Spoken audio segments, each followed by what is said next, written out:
Vamos ali comigo. Hoje eu vou numa loja de utilidades, aquelas antigas, R$ 1,99. Só que hoje ela tá, acho que se eu não me engano, R$ 6,99. Essas coisinhas que a gente precisa pra casa, assim, bem baratinhas, sabe? Mas eu quero mostrar pra vocês o poder de um olhar apurado.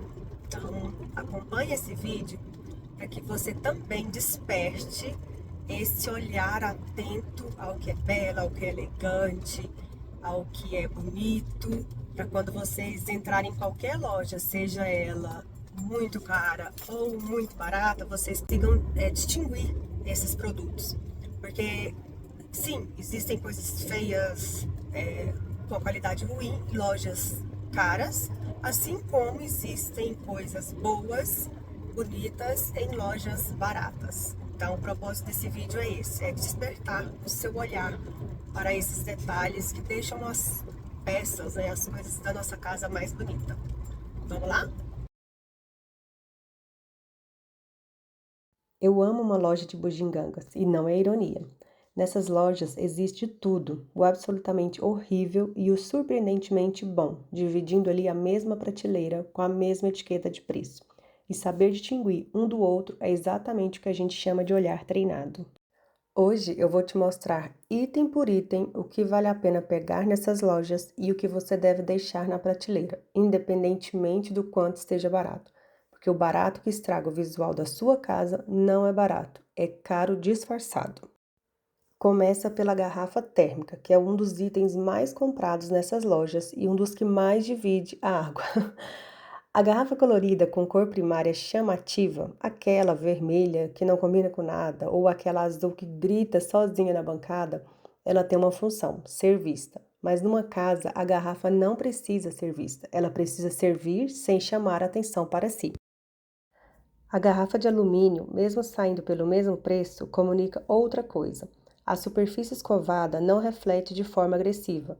O formato é funcional sem ser chamativo e ela envelhece com dignidade. Daqui a 2 anos ainda vai parecer a mesma peça, porque não tem nada nela que esteja na moda hoje e fora amanhã.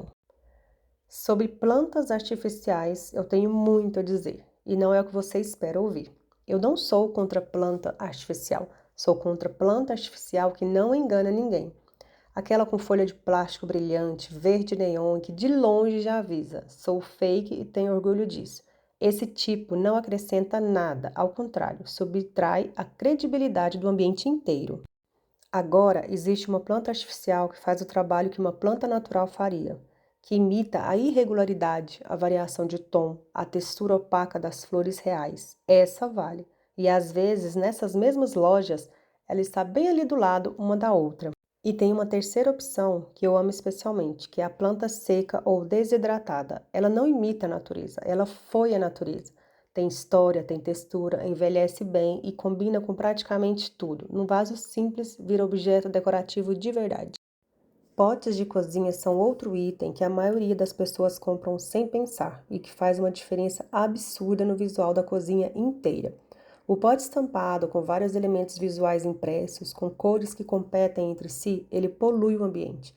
E eu uso a palavra polui de propósito, é ruído visual, é informação que seu olho processa sem precisar, toda vez que abre a geladeira ou olha para a bancada.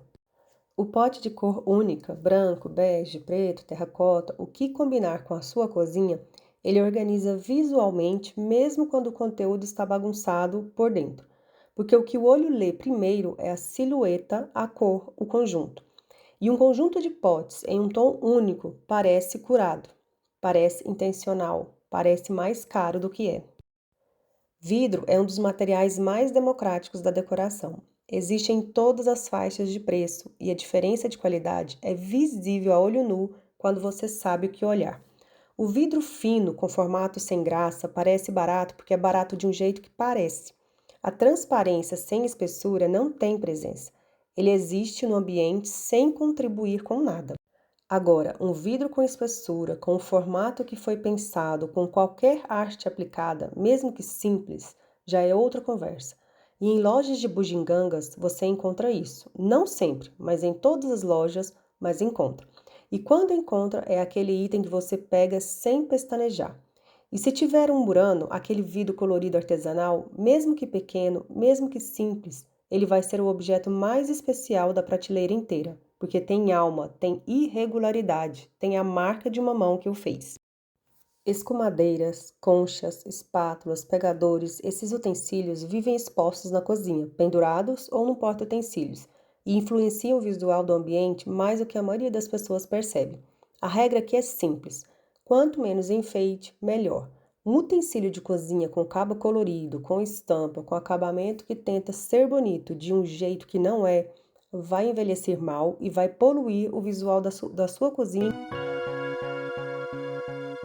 O alumínio sem enfeites ou preto total tem duas qualidades que são raras ao mesmo tempo.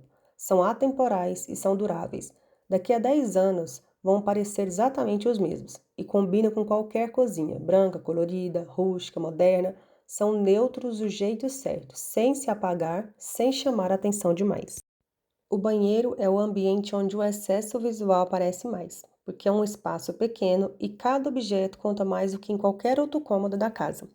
Acessórios de banheiro em cerâmica com limpeza visual fazem o banheiro parecer maior, mais cuidado, mais elegante.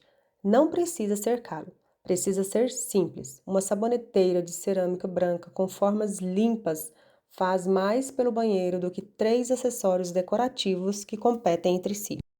E agora, um item que parece pequeno, mas que eu preciso mencionar: o rodinho de pia. O rodinho de pia é aquele objeto que precisa existir, mas que ninguém quer ver. Então, a escolha certa é a mais discreta que você encontrar.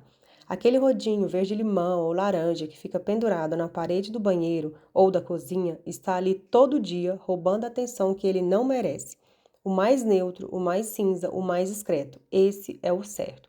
Porque a melhor versão de um rodinho de pia é aquele que você nem percebe que ele está lá.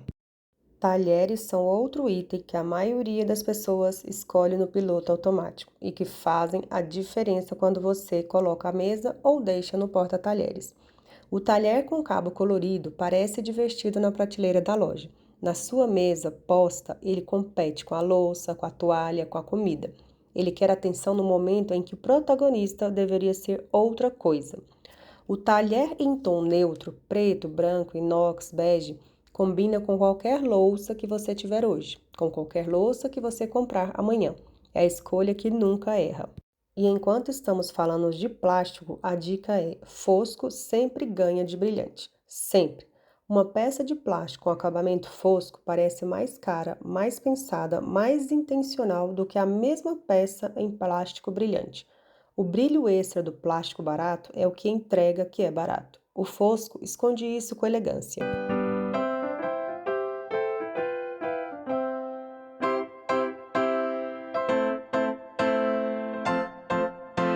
Porta-retrato tem uma função muito específica: fazer a foto aparecer. É um suporte, ele não é o protagonista. Então, quando você escolhe uma moldura cheia de detalhes decorativos, você está colocando o suporte na frente do que ele deveria estar sustentando. A moldura certa é aquela que você quase não vê, que é moldura sem competir, que diz: olha a foto, não olha para mim. E isso vale especialmente para fotos de pessoas que você ama. Elas merecem uma moldura que as honre, não uma que os distrai. Essa é a troca que eu mais recomendo, e não é só por estética. Potes de cerâmica existem desde antes da escrita. Civilizações que não tinham nada que a gente tem hoje já usavam a cerâmica para armazenar alimentos, porque ela é naturalmente fria, não transfere gosto, não contamina, não envelhece da mesma forma que o plástico envelhece. Há uma sabedoria acumulada de milênios nesse material. E além da saúde, a cerâmica transforma a sua cozinha, porque o plástico velho, riscado, guardando alimento é uma questão realmente feia. Um pote de cerâmica branca com tampa de madeira é objeto decorativo antes de ser utensílio. Ele conta uma história, enquanto o pote de plástico não conta nada. Vasos de planta seguem a mesma lógica. O vaso é o suporte da planta, e a planta já tem textura, cor, movimentos próprios. Quando você coloca uma planta num vaso papagaiado, os dois elementos competem. Nenhum dos dois vence, e o conjunto se perde. O vaso liso, na cor certa, faz a planta aparecer.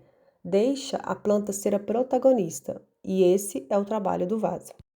Você acabou de ver mais de 10 categorias de produtos comprados em lojas de bugigangas e escolhas completamente diferentes de resultado final. O que muda não é o preço, é o olhar. É saber que numa garrafa o alumínio bate o colorido chamativo, que no pote a cor única bate a estampa, que no plástico o fosco bate o brilhante e que no vaso o simples bate o enfeitado. Essas não são regras de gosto pessoal, são princípios de composição visual que funcionam independentemente do estilo da sua casa, seja ela minimalista, maximalista, colorida, neutra. Itens com menos ruído visual sempre vão se encaixar melhor do que itens que gritam sozinhos. E sim, é completamente possível ter uma casa colorida, alegre e elegante ao mesmo tempo. O segredo não está em escolher cores sem personalidade. Está em escolher cada item de forma estratégica para que, quando tudo estiver junto, haja harmonia. Uma cor forte num pote simples funciona. 10 estímulos visuais competindo na mesma prateleira costuma não funcionar. Da próxima vez que você entrar numa loja de bugigangas, você vai olhar diferente, eu prometo. Conseguiram perceber, gente, a diferença entre elementos com o mesmo preço, a mesma faixa de preço, só que com uma qualidade, um design ali, um desenho, algo que deixa a peça mais sofisticada. Então eu espero que esse vídeo tenha te ajudado a mudar o seu olhar. E se você gostou, deixa o seu like, se inscreva no canal. Beijos, tchau!